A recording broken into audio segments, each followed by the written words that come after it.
I love this industry. I love this show. I love this conference. For me, it's not about like, this is competition, blah, blah. It's industry which is growing. Right now, while we talk, just a workshop finished with Google. We have to call our affiliates to their HQ and explain to them how Google wants to work with affiliates. One small mistake, one small oversight, and your expense goes from this to this.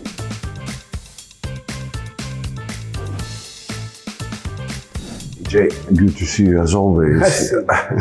Good to have you. Thank you for your time. I know you're really busy these days. We're speaking right on the next day after the show. So tell me about your entire impression. Like, how did you like it? How did it all go? First of all, thanks, Roman, for inviting me.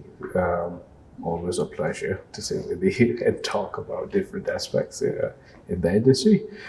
Talking about the show, it went really well. It was one of the best Dubai shows ever in terms of exhibitors, in terms of attendees, overall experience as well. So it went really well, more than I expected actually. In terms of numbers, number of exhibitors, visitors, did you break your records? Definitely. We have way more than last year, so we definitely did break the numbers as compared to last year's. Привет, друзья! Ловите топовую партнерку. Kingfin – прямой рекламодатель трейдинговой платформы Olymp Trade, одного из лидеров рынка с десятилетней историей. Продукт занимает топовые позиции среди конкурентов, а партнерка активно принимает все виды трафика, особенно инфлюенс-трафик. Ребята готовы работать с вами на топовых условиях, где еще найдете ревшару до 80%. А еще высокий rec-to-dep. Пользователи доверяют платформе и готовы торговать. CPA до $250. Топовый ретеншн за счет активностей на продукте. Подходит как для новичков, так и для крупных байинговых команд. Залетай прямо сейчас. Регистрируйся на kingfin.com, начни зарабатывать и получи крутые специальные условия, назвав секретную фразу «Трафик Cardinal». И сообщи ее после регистрации своему менеджеру. Ссылка на регистрацию в описании к этому видео. Погнали смотреть интервью дальше.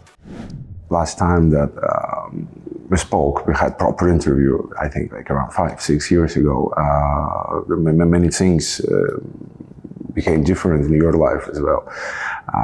Maybe you can, just briefly tell us what you're up to now, what you're doing now. You took up on a new role for yourself. You are COO of the affiliate world now. What else? What do you do? How do you divide your time? So I have been running my own lead generation business, the same one which we spoke about life insurance in the UK.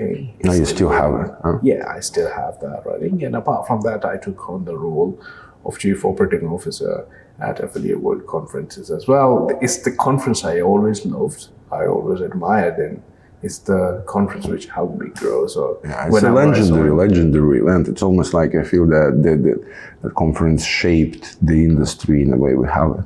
Exactly. So as soon as opportunity came, I just didn't think twice, and I just went right in. And what is your exact role? What you are responsible for within the conference? What do you supervise? Okay, so when I joined the conference, I was just looking after content, like all the content you see on the stage, everything related to stage. Like speakers, panels, yeah, speakers and all of that, looking after that, making sure we are choosing the right people, choosing the right speakers, working with the speakers on their content, helping them, guiding them, and all of that. This time, that was 1 year ago, by the way. So with every new show, my responsibilities kept increasing, and right now, this was the first show I did.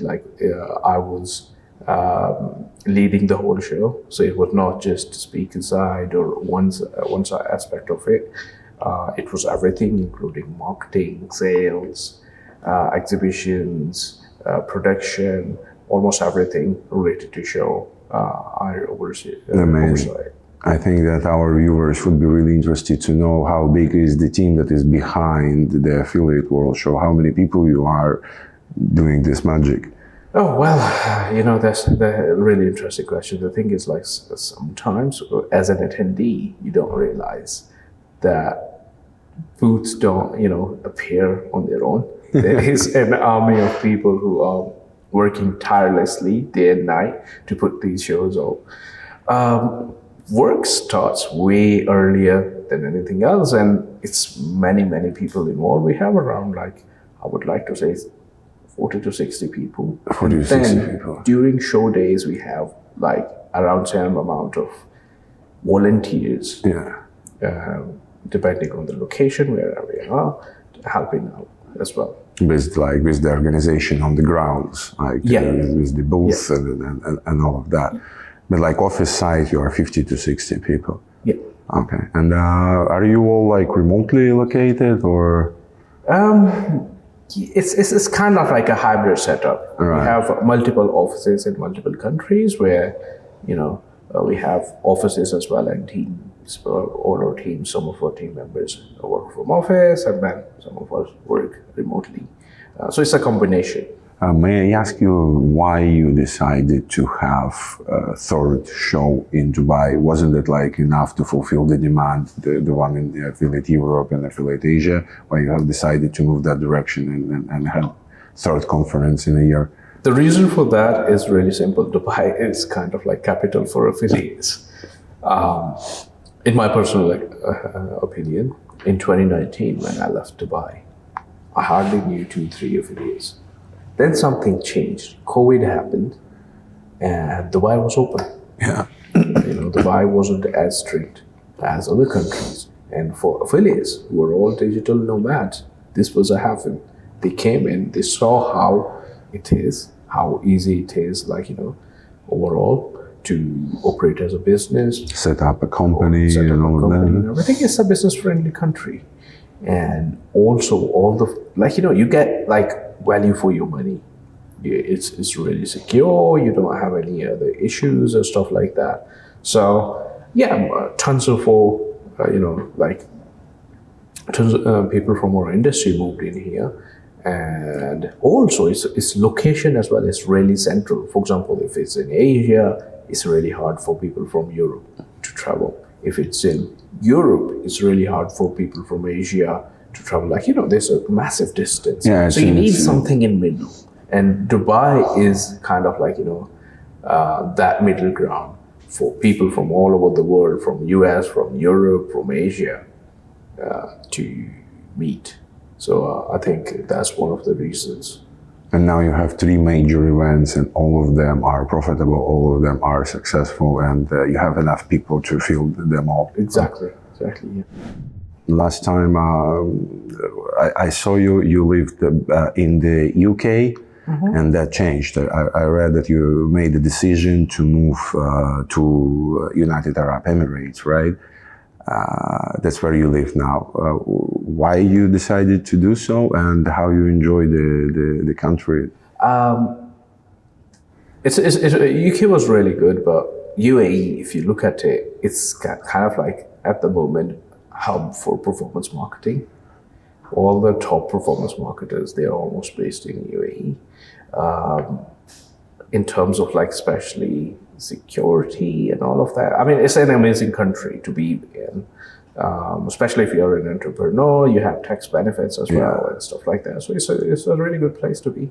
And Europe, UK and stuff like that. It's really cold there. Yeah, you don't like that. Yeah. You don't like the climate. I mean, it's fine for a while. I love the natural beauty, but then it gets so cold that it gets depressing sometimes. Yeah, especially during winter. Yeah, exactly. So, when your work allows you, or whatever you do, allows you the flexibility to move anywhere in the world, why not? Yeah, I agree. And you have an office here in Dubai or in Abu Dhabi? We have an office in Abu Dhabi for the conference, and then with my own company as well, I have an office in another state called Ras Al Khaimah, and then we have multiple offices. Mm-hmm. But usually I still work from home. And mostly you divide your time between running your agency and then supervising the conference, or you do anything else perhaps? I mean, the way I kind of like structured my own business, my own lead generation business is that it's kind of like, in a way, it may sound something like which usually gurus use, like autopilot, but it is kind of that. The thing is like, I'm using Google search like I was doing before, and not really much needed. I have my own team as well who work on that. So it doesn't require that much of my time. And that was one of the reasons I actually joined Affiliate World as well, because there's plenty of time for you to kill. Right.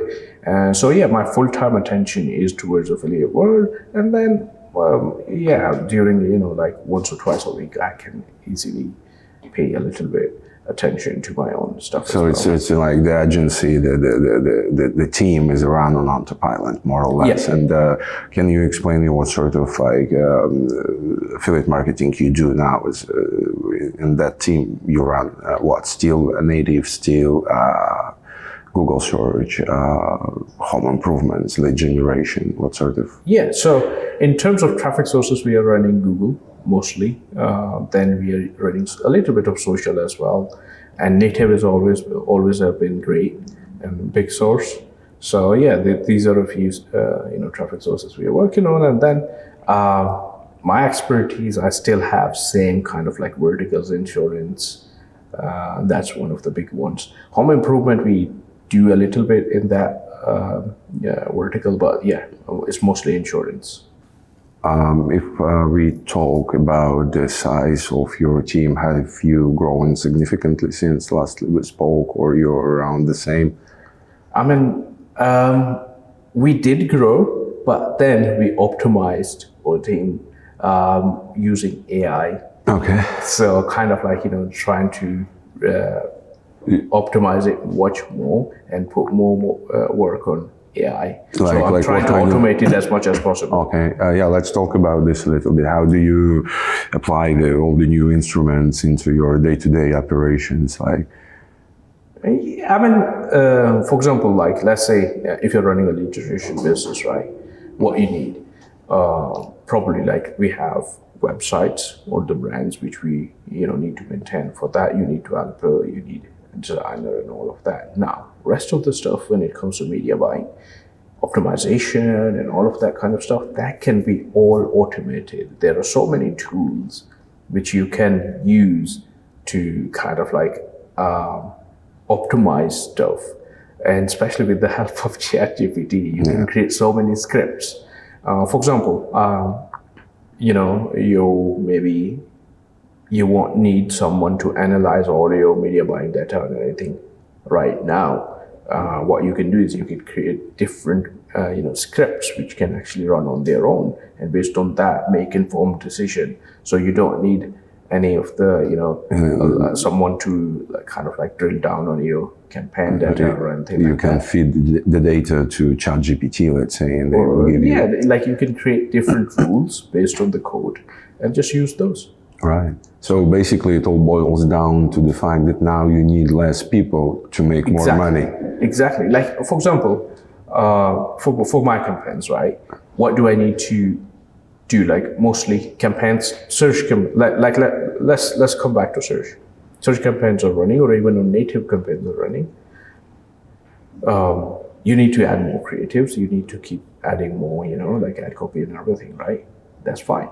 But apart from that, when it comes to optimization and everything, that can be all automated. For example, you can adjust your bids based on the results you're getting. You can optimize your keywords. You can add them, remove them based on all the results they generate. So it's less and less human oversight needed in these kind of things. Like the thing is, like, you don't need to hire a team member to pause your campaign when your cap runs out, or when your cap is back again or available again, someone to turn your campaign on and stuff like that. All can be automated. That can be all automated. So I've been kind of like, since I started this launching kind of like, working on my own brands through APIs. That's one thing which I really focus on, is creating different APIs and integrating them with the scripts, which actually kind of like, work hand in hand with traffic sources, with all the lead management platform, and based on that, like, make kind of like systems which actually make decisions on their own.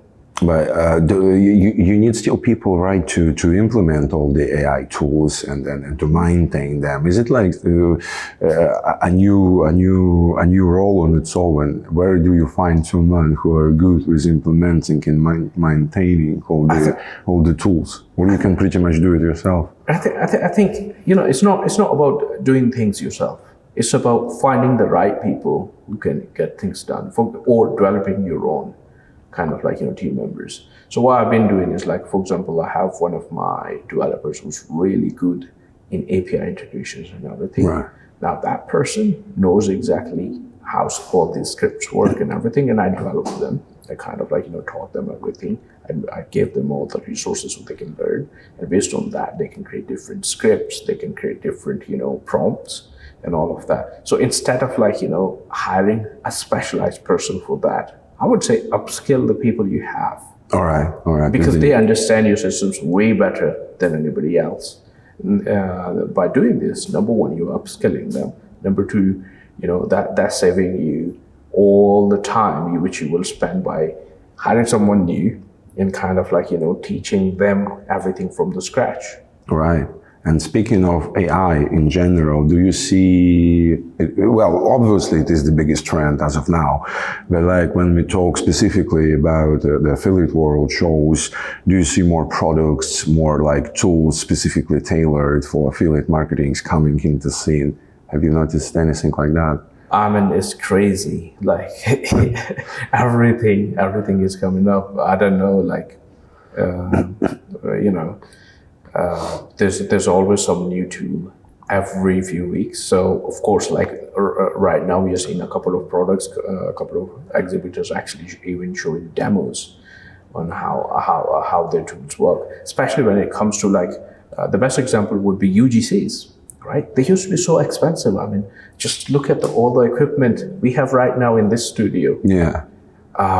Just to create one UGC, and it costs money. Yeah. But when you are an affiliate, you need like hundreds and hundreds of those kind of UGCs. UGC, user-generated content, Yeah, just for those exactly, like all these who videos. don't know.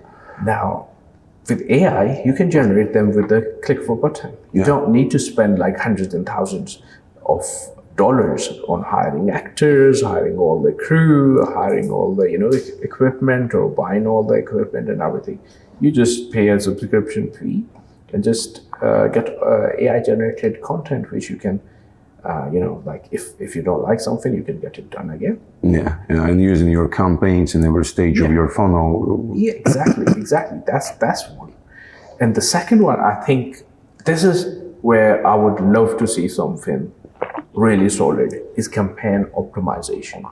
I mean, there are a few tools, but I haven't seen the one which really gets it, which really takes things to next level. That's something I'm still waiting to see, a tool like that, which actually helps you to optimize your campaigns as well and adjust your, like let's say CPAs, and based on that, based on your performance, kind of like adjust your budgets, adjust your bids and everything. I mean, I know we can create manual scripts or anything like that, but something really solid in that, I'm yet to see. And it's still yet to come, eh? Yeah, and that's something which will change everything. Having this overview, working closely with both like speakers and exhibitors, of course, what else you see new on the grounds, how the entire ecosystem is changing, in your opinion, comparing to, let's say, to the times where we last talked, because affiliate world has been around many years. Yeah. Taking the show that just ended yesterday and comparing to with the one like 5 years ago, how it is different now, the on the grounds? I mean, on the ground, it's much more different. So at the end of the day, affiliate marketing kind of like, reflects the economy as well. Yeah. So when economy goes down, things go down as well. So you see all of this kind of stuff. So if you look at, right, for example, right now, if you go to any conference, not just Affiliate World, any big conference, you'll see all the, iGaming related companies. Yeah, they it's have the everywhere. billboards. Why? Because that's what's booming these days. Yeah. So it's really interesting to see. But anyways, coming back to the industry, like this is the situation on the ground. Like it's really hard for, all the many, like let's say even D2C. These are not good times. Why it's not good time? Economy is going down.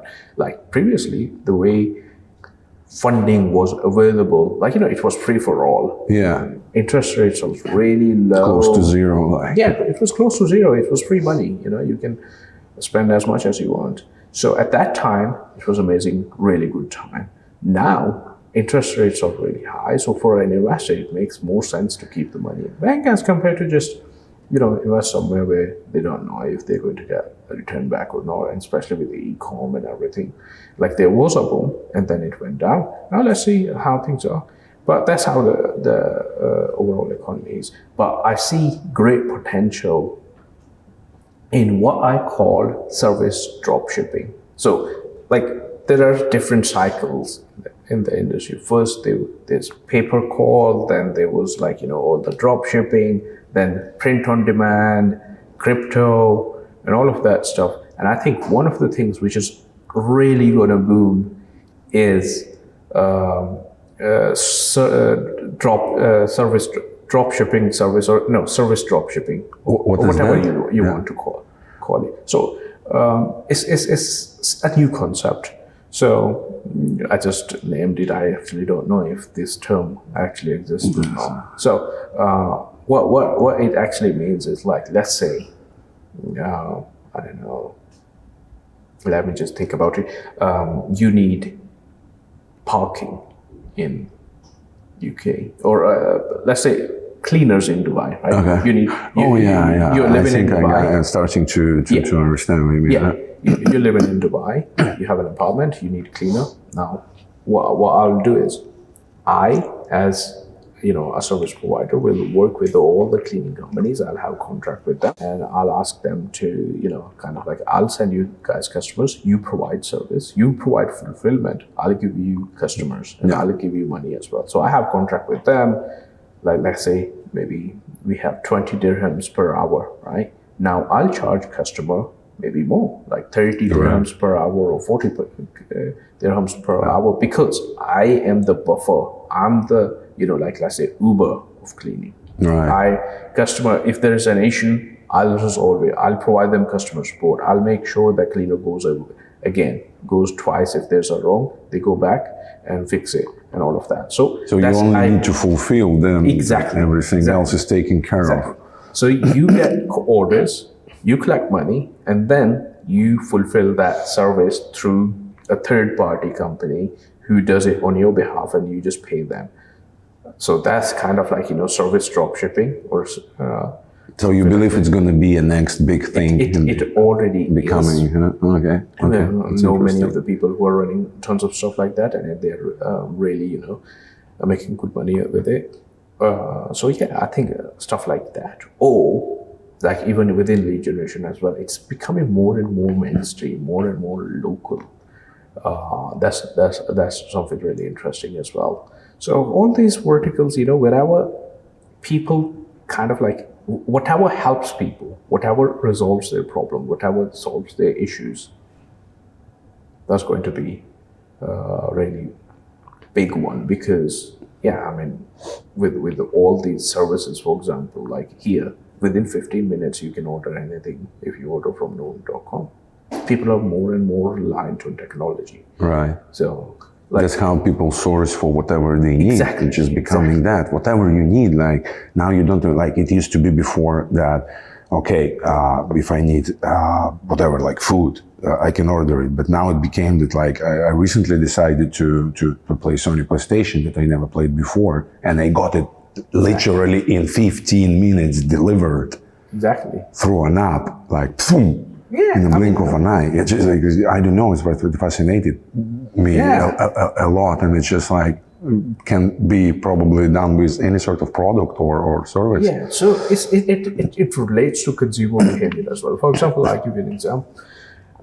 Me and my wife, right? Sometimes we are cooking something in kitchen, and we realize, okay, we are missing something. What to do? Just order it.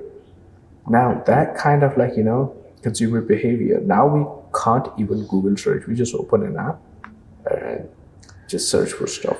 So that consumer behavior is going to bring tons of more stuff like that. You don't want to go and find a cleaner, like I say.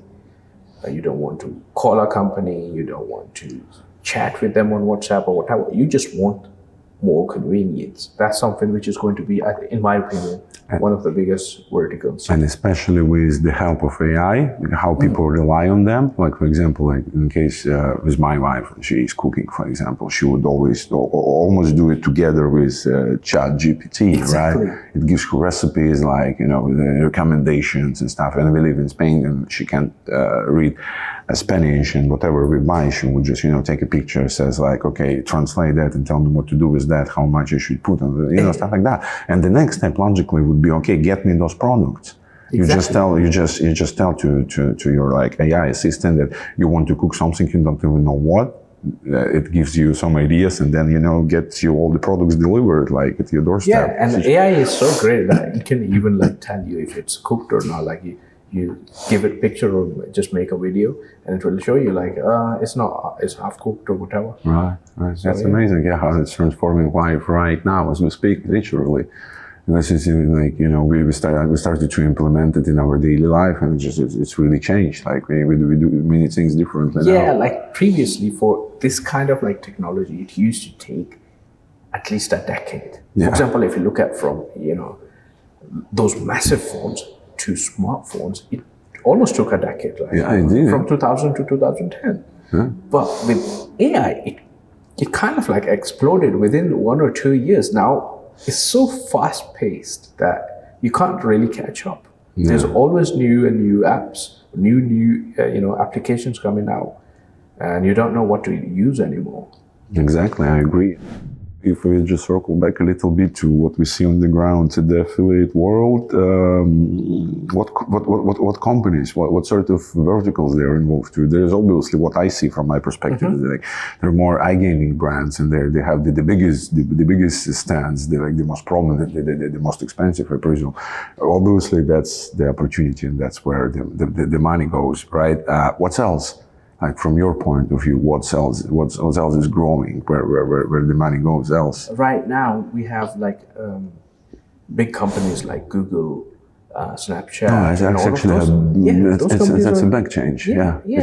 It's never been before. Like you couldn't even think of that Google would have a stand on an affiliate shop. Yeah. So the thing is, things are changing now because affiliates are really good media buyers. They do spend a lot of money. The thing is, all the big platforms as well. Previously, there was a divide between affiliates and all the let's say. The thing is, there is a way to work. Now, all these big ad networks, have specialized teams who work with affiliates, performance marketing affiliates, and more are coming. Yeah. When they see okay, these guys are doing it, there's nothing wrong with it is within our policies, yet they're working as well. So yeah, it's just working really well, and more all these big ad networks, they're entering the market. You had Google, you had Snapchat, you had people from Meta. We have TikTok as well. You have TikTok as well now. All the major players. All the major players. Yeah, exactly. And then we have Taboola as well and Outbrain. So yeah. Yeah, Taboola, Outbrain, all the biggest players from native ad space, and we see that the industry is really maturing. Something that have been told for many years, but now you can actually see it almost tangible, that it's there physically. So the thing is, industry has to mature. It is a really massive industry. It's not really small. And it is evolving, and where we are going is, everything has to be like, of course there are going to be some of the shady verticals and whatnot, but majority is going towards white hat. We'll have to even within like stuff like the, let's say iGaming and stuff, they're being more and more regulated. Exactly, and it's good for everybody. It benefits everybody in the ecosystem. Like it benefits players, it benefits users, it benefits traffic sources, it benefits companies in the end, governments as well. Yeah, I agree. So all of this stuff has to be, kind of like, number one, regulated, and number two, moved more towards white hat. So even within white hat, like let's say e-com and all of that, or affiliate offers or affiliate campaigns, even like regulations, like now compliance is getting more and more, involved within all the verticals. Like last time I spoke to you, at that time, it was free for all in the UK.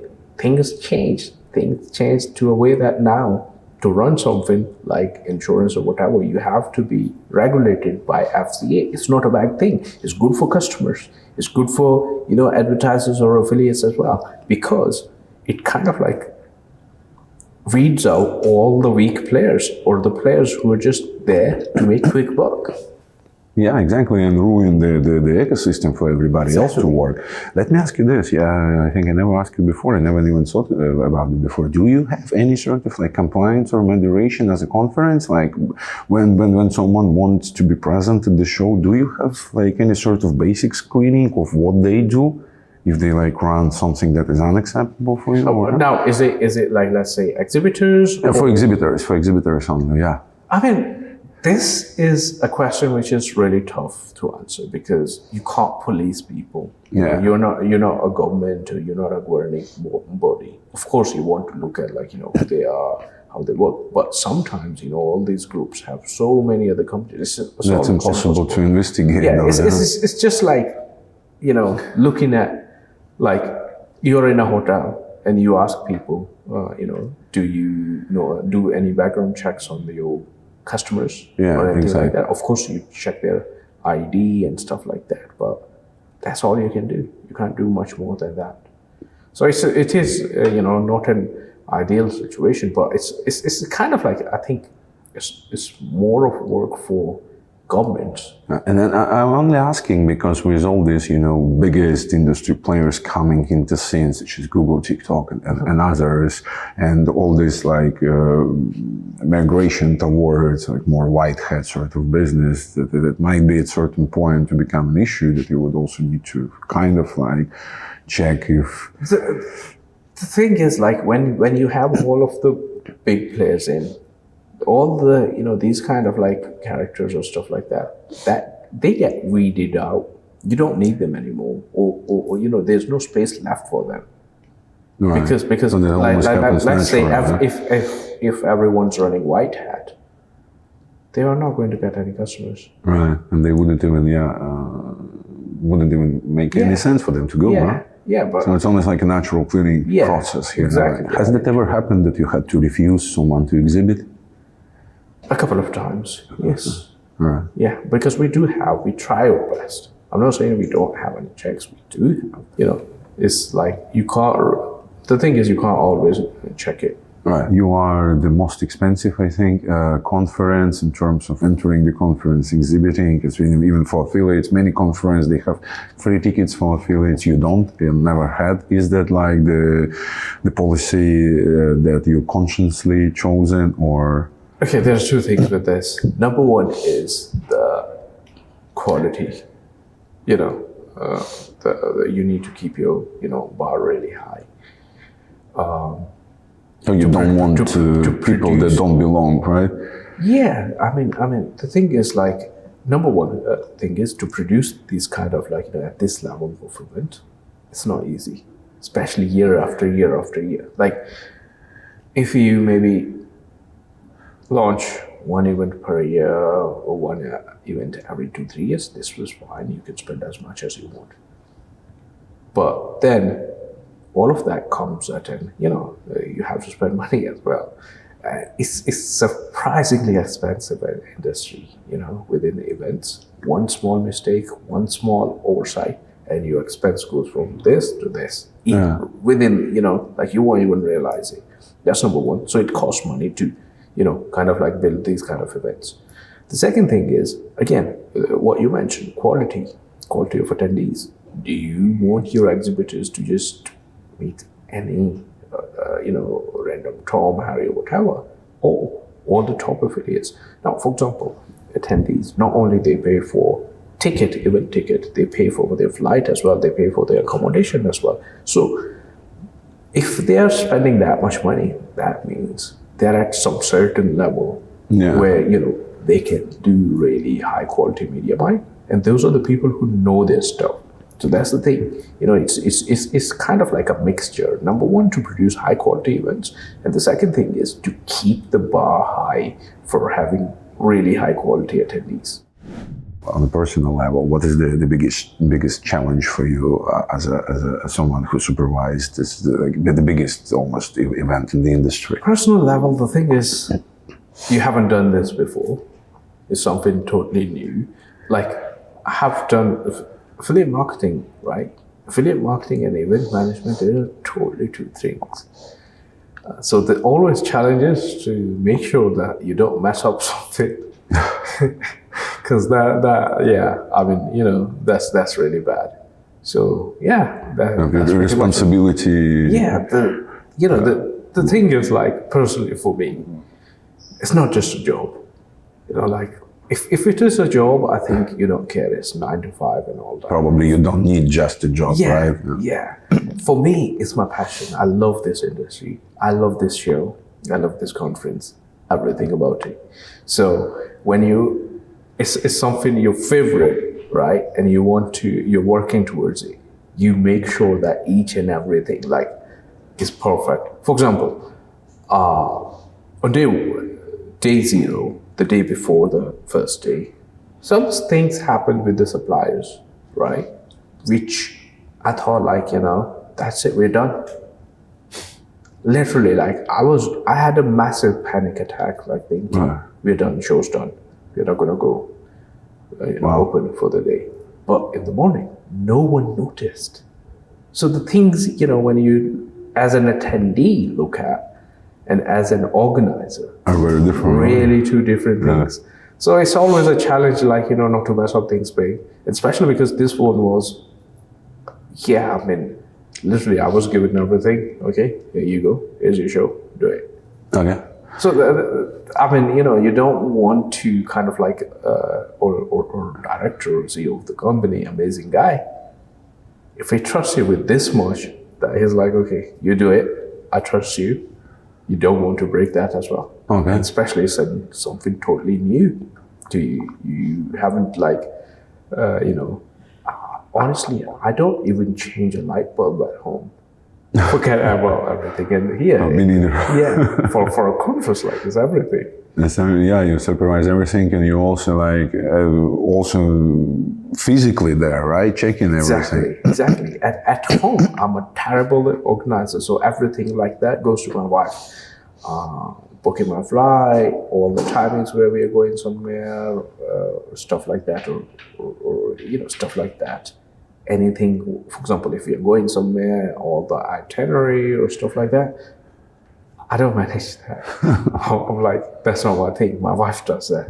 So I'm in these things, I'm super disorganized. But when it comes to work... when it comes to work, it's totally different. Things change. I wanted to ask you about how you see competition, if you think about it at all, about different shows, if you visit them, if you think that they're doing right or wrong things and taken into account. Because, recently it's been almost like a boom for the events. Many new events came into existence and some already disappeared. Do you pay attention to this kind of things? Pay attention to, I think differently. Most of the event owners or competitors, or I don't call them competitors, I just call them friends. I know them personally. I have really good relationships with them. And I go and speak at their events. Okay. So for me, it's not about this is competition, blah, blah. It's industry which is growing, And it's good that we have more and more people, because that's going to, number one, grow industry. The second thing is it's going to help kind of challenge each other to improve our quality. And third is good for everyone, you know. So yeah, I mean, just imagine if, like, let's say one conference brought 10 new attendees into the industry. Those 10 new attendees, maybe 5 of them will go to other conferences as well. So it's good for, it's you know, kind of like for greater good. And I never believe in this, like, you know, if someone's doing something same as you or is in similar field as you, look at them as competitors. No, work together. You work on the same thing, and develop it together. Kind of like, right? you know, collaborate, work together. There's nothing wrong with that. How long in advance you start to prepare for a conference? Like, we only yesterday finished this one. Have you already started organizing Budapest one? Yeah, I mean, it's already in the pipeline. Straight away. We're gonna. So just to give you an example, like, you know, sometimes people think conference finished, everything is, all the job is done. No, it's not. Conference finished, all the tear down start date. As soon as it did, we start meetings with the, you know, about feedback, what's happening, what's working, what's not working, and everything. And that process keeps going on and on. Even like today when I came, before I came to you, I had a meeting. After I leave, I have other meetings as well within the teams. So it's never ending process. And then we start working on, you know, next show. So it's never like, you know, a break or anything. Maybe now that we have like quite a bit of time, we will have like, you know, a week, 2 weeks break, but it's never, you know, like stand still. As soon as you are back, you start working and thinking about the next project and start working towards that. So it's not just 1 or 2 months work or 1 or 2 months task. That's something, you know, which I never understood before joining the affiliate world, that it's not just 1 or 2 months, it's years of work. There's a massive team working behind the scenes, day and night, throughout the year to produce these kind of events. So yeah, as soon as we get back, we'll start working on, you know, the next event and start arranging that. Now the challenge here is that after Budapest, for example, in September, then we have December, and then we have February. Yeah. So it's like back to back to back. So those are the really tough months. But after that, things ease up a bit now from between Dubai and September. We'll still be working on stuff. We'll be, you know, still trying to make sure everything is good. But it won't be as busy as the... So you probably have some time to at least a little bit relax. Yeah. Lastly, KJ, I wanted to ask you if you can share with us anything, like any news, any insights that like the affiliate crowd might expect from the affiliate world events, anything that you are preparing, if anything, of course. Yeah, I mean, we are thinking we are always trying to bring more and more quality content, quality information to them. So one thing we have been really trying hard is, actually it's starting from the attendee feedback. Now there are 2 types of attendees. Number one is the ones who are totally, like, let's say, new, or they're really good, you know, affiliates, but still they really focus on stage and all of that. Now the second group of affiliates is the ones who know their stuff, who are doing really well as well, who have really good networks as well, like, you know, within their circles, they're really well known, they can approach people easily. For those kind of people, it was really hard to, you know, like, they want to go and listen to someone speak on stage. Yeah. Like, to be honest with you, I always speak at conferences, but I never have time to listen to all the speeches and everything. For those kind of people, what we tried to do then was to kind of like work with all these top ad networks, for example, Google. Right now, while we talk, just a workshop finished with Google where they took all our affiliates to their HQ and explained to them how Google wants to work with affiliates, how we can, you know, work together, what are the things, what you need to remember, what are the things we can do for you. And this kind of like gives you direct access. Like, normally for agencies, they spend millions of dollars and they don't get access to a specialized or that experienced account manager or, you know, these kind of like managers will usually tell you in many cases to spend more. That's it. But the ones or affiliates get access to, they really specialize in affiliate campaigns. They can help you to choose affiliate campaigns. They can help you to, build your strategy. They can help you to with your budgets and everything and like that. So that adds a lot more value for those media buyers who are already experienced, who know their stuff. To kind of like give them a really high level. And so how does that work? You facilitate this sort of cooperation? How does that work? You select some number of affiliates and then organize like closed events, or? Yeah, these are like super close events. These are super, kind of like private events. We usually record everything, but on these events we don't, because these are, behind the camera and everything. We try to keep it, in a way that all the information and everything is relevant to all the peoples. And so if someone wants to be under those closed door, how one does? We do announce. So the issue with this is these are really limited capacity events. Now the thing is, like, if we could do it on stage we don't have that much. Yeah, but can someone apply, or you just or you select them? So what we do is we work with all these companies. For example, it's TikTok or Google, or hopefully we'll have Meta and Snapchat join us as well. You apply through our website. We announce it. We make announcements from time to time whenever it happens. Then you apply for that workshop, and then you get confirmation before the workshop, and then you are given access. Amazing. Yeah, we hope that our viewers also can apply and maybe get under those closed doors one day and have the networking they never had the chance to have before, right?